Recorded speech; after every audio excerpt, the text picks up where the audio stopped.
I think she's a powerful force of good and positive energy. But you ain't no Elon. But she also brought us Dr. Oz and The Secret. Oprah Winfrey once commanded the hearts of millions with nothing more than a velvet couch, a tearful confession, and the magic words, "You get a car." But now, the empire she built on self-help, spiritual awakenings, and billion-dollar branding is facing its sharpest scrutiny yet, and it's not from some tabloid rumor or celebrity gossip.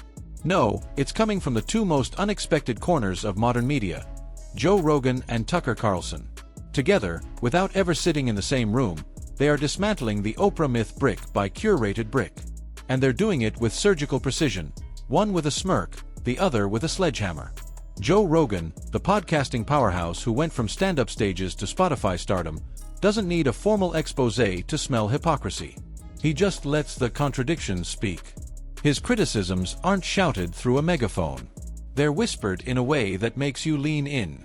Rogan has carved a brand as the everyman philosopher, raw, curious, jacked, and always two questions away from an existential tangent. And when he starts poking holes in Oprah's legacy, it isn't out of malice. It's out of disbelief. Because how could the woman who preaches authenticity wrap herself in layers of branding so thick it would make a Hollywood studio blush? Take The Secret, for example, a book and film Oprah famously championed. It sold millions on the idea that visualizing your desires would magically make them real. Rogan, ever the pragmatist, mocked it with deadpan disbelief. "I want to be rich. I am rich. I imagine myself flying. I can fly." He wasn't being cruel. He was being honest. And honesty, in this age of curated empathy and commercialized wellness, cuts deeper than any insult. Oprah didn't just sell dreams. She monetized them. Her show became a gateway drug to miracle diets, spiritual cleanses, and emotional gurus with just enough charisma to slide past your critical thinking. Rogan watched it all and called it what it was, a pyramid of hope built on the backs of desperate consumers. He laughed, not because it was funny, but because it was absurd. Here was a woman talking about inequality while sitting atop a billion-dollar empire crafted from the insecurities of others. And then there was the moment that made even the most hardened media skeptics wince, the infamous interview with Charla Nash, the woman whose face was mauled by a chimpanzee. Oprah, in pursuit of vulnerability, asked Nash to lift her veil and reveal her injuries on national TV. Rogan, retelling the moment, wasn't angry. He was stunned. "What are you doing?" he asked. Not to Oprah directly, but to the machine that allowed that moment to happen. Because beneath the polished surface of compassion, there was something else. Something colder. Now enter Tucker Carlson, a man who doesn't approach his commentary with a smirk, but with a war cry. Where Rogan is Socratic, Tucker is a crusader. He doesn't peel back the layers gently. He rips them apart. To him, Oprah isn't just a talk show host or an overzealous life coach. She's a cultural gatekeeper, a Trojan horse for the elite, the smiling face of a machine that manipulates morality under the guise of inspiration. Tucker sees through the lavender-scented fog of self-improvement. He doesn't care about Oprah's favorite things or her book club. He cares about power and who wields it. And in his world, Oprah wields far too much without ever facing real accountability. He calls out her selective outrage, her political endorsements disguised as emotional pleas, her performative speeches on equality delivered from marble kitchens in Montecito.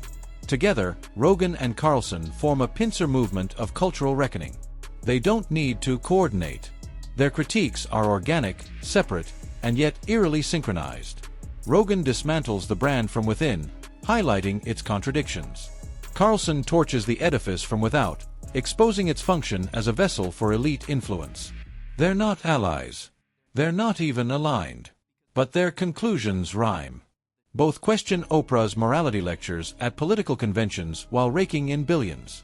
Both highlight how she backed questionable figures like Dr. Oz, how she sold pseudoscience dressed as enlightenment, and how she monetized personal trauma by wrapping it in branded docuseries and overpriced wellness kits. Joe calls it commodified authenticity. Tucker calls it manipulation. And they're both right. What's perhaps most damning is that Oprah hasn't responded. Not because she doesn't have the resources or the platform, but because she doesn't need to. Or maybe she can't. Because when the myth starts cracking from two ends of the ideological spectrum, Rogan on the left libertarian edge, Carlson on the populist right, it stops being about politics. It becomes about truth. There's something uniquely powerful about public disillusionment. It doesn't shout. It murmurs. It spreads in whispers. People who once cried at her giveaways now raise eyebrows at her stock portfolio. They start asking, not why Oprah did what she did, but how they didn't see it sooner. And that's more dangerous than any scandal. Because it's not a fall. It's a fade. When Rogan jokes that Oprah preaches balance while juggling a 65-acre estate, or when Tucker points out her ability to shape national moods with a single monologue, they're not attacking. They're observing. And the observations are hitting harder than any boycott ever could. Because this isn't just about Oprah. It's about what she represents. A new American aristocracy of thought leaders and brand ambassadors who preach relatability while living lives that are anything but. It's about a system that sells empowerment but demands conformity. That promotes vulnerability but punishes criticism. Joe and Tucker aren't saying Oprah is evil. They're saying she's a mirror, and maybe we don't like what we see anymore. And that realization, quiet as it may be, is echoing louder than any applause she's received in years. Because in the end, the empire wasn't built on lies. It was built on belief. And now that belief is cracking. And when belief cracks, no amount of vision boards, magazine covers, or Instagram manifestos can glue it back together. Not even if you chant it into the universe.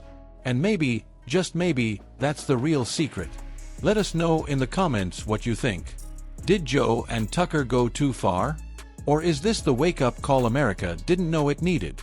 Be sure to like and subscribe for more deep dives into the media figures shaping our world, and the ones who just got exposed.